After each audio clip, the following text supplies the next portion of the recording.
Hello guys, എന്തല്ല trip തുടങ്ങി 2-ാം ദിവസം നമ്മളുള്ളത് ഷാർജയിലെ ഒരു റിസോർട്ടിലാണ്. റിസോർട്ടിനെ പറ്റി പറയുകയാണെങ്കിൽ 5 സ്റ്റാറോ 4 സ്റ്റാർ ഒന്നുമല്ല, 3 സ്റ്റാർ. ഇവിടെ UAE 7 സ്റ്റാർ റിസോർട്ടൊക്കെ കണ്ടാലുണ്ടല്ലോ ബോധം പോകും. റിസോർട്ടിലെ കലാപരിപാടികളൊക്കെ കഴിഞ്ഞ് നമ്മൾ പോകുന്നത് ദുബായിലേക്കാ. എല്ലാവരും ട്രിപ്പിന്റെ മൂടാണെങ്കിലും വിസയിലും പോകുമ്പോഴൊക്കെ താഴത്തോട്ട് മുകളിലോട്ടൊക്കെ പോകുന്നു. നമുക്ക് ഉണ്ടാ പേടി. രാത്രിത്തെ പരിപാടിയൊക്കെ കഴിഞ്ഞിട്ട് എണീറ്റതാണെങ്കിലോ ഉച്ചക്ക് 12 മണിക്കാ. റിസോർട്ടിന് ഒരു ടാറ്റിയും കൊടുത്തിട്ട് നമ്മളങ്ങ് രാവിലെ ഒന്നും കഴിക്കാതെ തന്നെ ഷാർജയിലെ സഫാരി മാളിലേക്ക് വെച്ചങ്ങ് പിടിച്ചു. അപ്പൊ നോക്കുമ്പോ നമ്മുടെ ദേപ്പുട്ട് നല്ല വിശപ്പുള്ളത് കൊണ്ട് തന്നെ നല്ല ചൂടുള്ള ഗീ റൈസ് ബീഫ് കറിയും നമ്മൾ അങ്ങ് ഓർഡർ ചെയ്യും.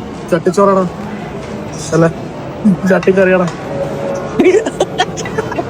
അമ്മ എന്തോ പറയാൻ ഉദ്ദേശിച്ചിട്ടുണ്ടെങ്കിലും അതങ്ങ് മൊത്തത്തിൽ അങ്ങ് പാളിപ്പോയി. അവിടുന്ന് നമ്മൾ തേരാ മാർക്കറ്റിന്റെ തെരുവീതികളിലൂടെ നമ്മളങ്ങ് നടന്നു. ഈ ദുബായില് ഒരുപാട് കാര്യങ്ങൾ കാണാൻ ഫ്രീ ആയിട്ടും കാണാം, പൈസ കൊടുത്തിട്ടും. 2 ദിവസം മാത്രം നമുക്ക് ലീവ് കിട്ടിയതുകൊണ്ട് പല സ്ഥലങ്ങളും നമ്മളങ്ങ് സ്കിപ്പ് ചെയ്തു. UAE ആകെ എനിക്കുള്ളത് നാട്ടില് ചെറുതനേ ഉള്ള എന്റെ ഒരു ഫ്രണ്ട് അനുരാഗ്. അവൻ എന്നെ ഇവിടെ കാണാൻ വന്നായിരുന്നു. സത്യത്തില് നാട്ടിലെ ആരെങ്കിലും കാണുമ്പോൾ കിട്ടുന്ന ഒരു സുഖം ഉണ്ടല്ലോ, അതൊന്ന് വേറെ തന്നെ. അപ്പൊ ഗൈസ്, വീഡിയോ ഇഷ്ടപ്പെട്ടെങ്കിൽ ഫോളോ ചെയ്യാൻ മറക്കല്ലേ. Okay, by.